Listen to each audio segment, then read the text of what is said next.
Reduktor ciśnienia. Czy niezbędna rzecz w Twoim domu, czy może zbędny wydatek? Czy może on Ci zaoszczędzić pieniądze? Jak on działa? Jak go wyczyścić? Tego wszystkiego dowiesz się w dzisiejszym odcinku. Cześć, z tej strony Marcin Boczulak i witam Cię ciepło na kanale Okiem Serwisanta, gdzie dzielę się praktyczną wiedzą na temat ogrzewania i instalacji. Pamiętaj o subskrypcji kanału, aby dzięki temu być na bieżąco z wiedzą, która oszczędzi Ci czas, pieniądze i zapewni święty spokój. To zaczynamy. Reduktor ciśnienia. Czym on w ogóle jest?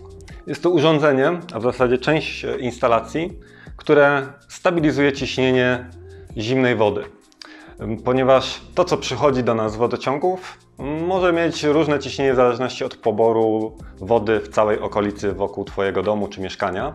Natomiast dzięki temu urządzeniu to ciśnienie będzie zawsze nie większe niż to, co sobie ustawisz na pokrętle. Jak to w ogóle działa?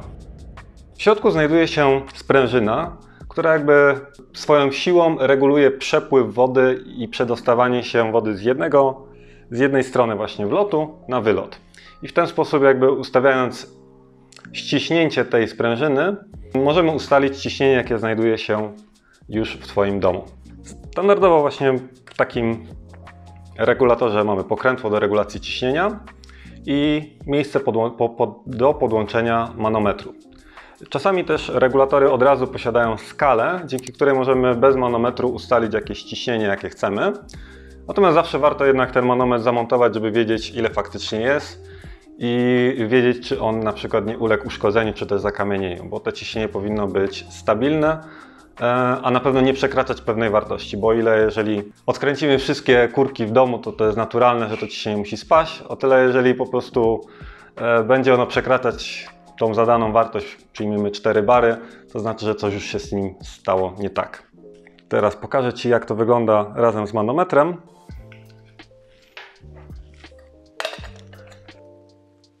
Większość reduktorów ciśnienia będzie miało podejście na 1/4 albo 3/8 cala. Tutaj jest 1/4 i to ciśnienie, które tutaj sobie odczytujemy, to jest to, które ustalamy. Taka wskazówka w przypadku regulacji tego urządzenia, żeby mieć pewność, że to ciśnienie, które ustalamy, jest tym właściwym.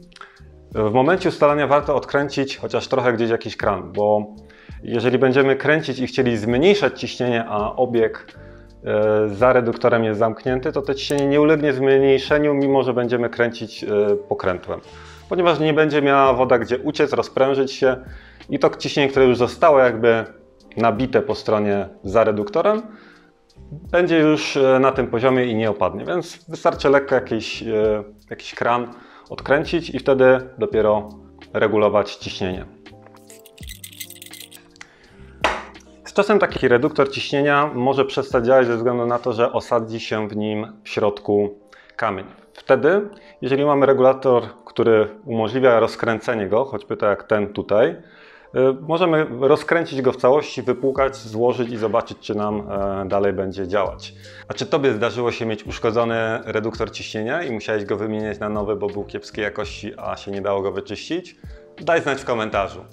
Warto też przy montażu takich urządzeń przewidzieć zawory odcinające po jednej i po drugiej stronie na półśrubunkach, żeby do właśnie czyszczenia czy też do wymiany móc tą czynność przeprowadzić szybko, bezproblemowo i bez dodatkowych kosztów.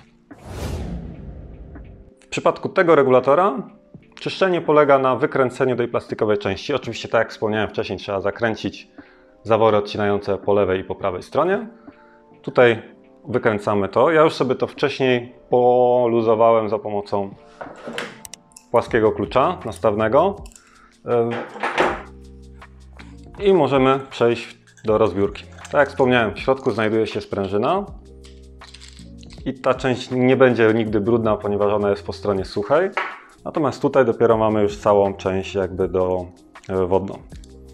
Warto sobie zapamiętać kolejność tych rzeczy, żeby nie pomylić. Jeżeli będziesz miał dokładnie taki sam, no to będziesz mieć tutaj cały instruktaż tego. Żeby to wyczyścić, na pewno trzeba to wymontować, bo będzie ciężko, ewentualnie jakimiś szczypcami trzeba będzie wyciągnąć wkładkę regulującą, no albo podważyć sobie palcem od środka. W tym przypadku mamy tutaj filtr siatkowy, który nam zabezpiecza komponenty całego regulatora przed zabrudzeniem. I tu jest jeszcze O-ring, którego warto tam dokładnie umieścić w tym miejscu, w którym był. Tam jest takie wyżłobienie na niego specjalnie. I to w całości po prostu możemy wziąć pod wodę, wypłukać, złożyć z powrotem tak jak było. Bardzo ważne jest, żeby O-ring znajdował się tam, gdzie był, w tym właśnie rowku, który jest tutaj w środku. Siatka filtracyjna. No i na koniec wkładka regulująca. I dopiero później mamy taki dystans plastikowy. No i część ze śrubą i z pokrętłem. I tak mamy całość. Warto później to dokręcić delikatnie, ale bez przesady kluczem. No i mamy wyczyszczony filtr. Co ile takie coś przeprowadzać, taką czynność czyszczenia? Myślę, że raz, 2 razy do roku na początku zobaczyć po prostu, czy to nam się brudzi, czy też nie. Jeżeli mamy filtr wstępny do budynku, to myślę, że będzie to nawet nie trzeba tej czynności przeprowadzać zbyt często, może nawet nigdy, poza tym jednym razem, żeby zobaczyć, jak to działa, czy się właśnie nie zabrudza. Natomiast w przypadku, kiedy on jest bezpośrednio zaraz za licznikiem, no to ten brud jednak może się osadzać gdzieś tutaj w środku. Co daje nam taki regulator ciśnienia? Po pierwsze, chroni nam całą instalację, która znajduje się już w domu, przed zbyt wysokim ciśnieniem. Większość urządzeń w domu ma maksymalne ciśnienie rzędu 6 barów, czasami 8-10, ale bezpiecznym ciśnieniem, które zalecam, żeby ustawiać, to są 4 bary. Takie ciśnienie w zupełności wystarcza do komfortowego korzystania z prysznica, z węża ogrodowego i ze wszystkiego innego, a z drugiej strony nie jest na tyle duże, żeby mogło zagrozić Twoim urządzeniom. Im niższe ciśnienie, tym generalnie będziesz mieć też niższe zużycie wody.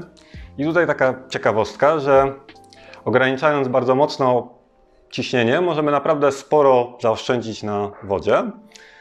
Tutaj o tym dowiedziałem się od jednego z moich klientów. Pozdrawiam Cię, Tatku, za Twoją historię, bo nigdy bym nie pomyślał, że aż tyle może spaść zużycie.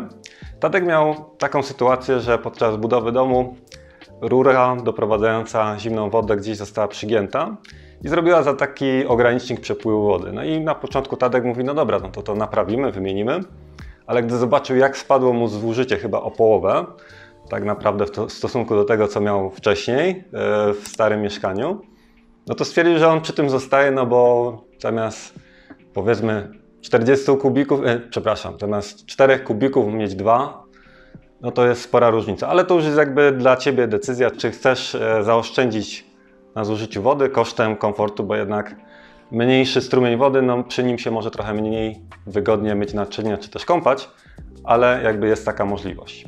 Innym sposobem, żeby ograniczyć zużycie wody, poza regulatorem ciśnienia, jest stosowanie zaworków grzybkowych przy kranach, o których już wspominałem w poprzednim odcinku, który znajdziesz tutaj. I wtedy do każdego punktu możesz indywidualnie regulować przepływ, a tym samym jakby zużycie później wody w tych punktach.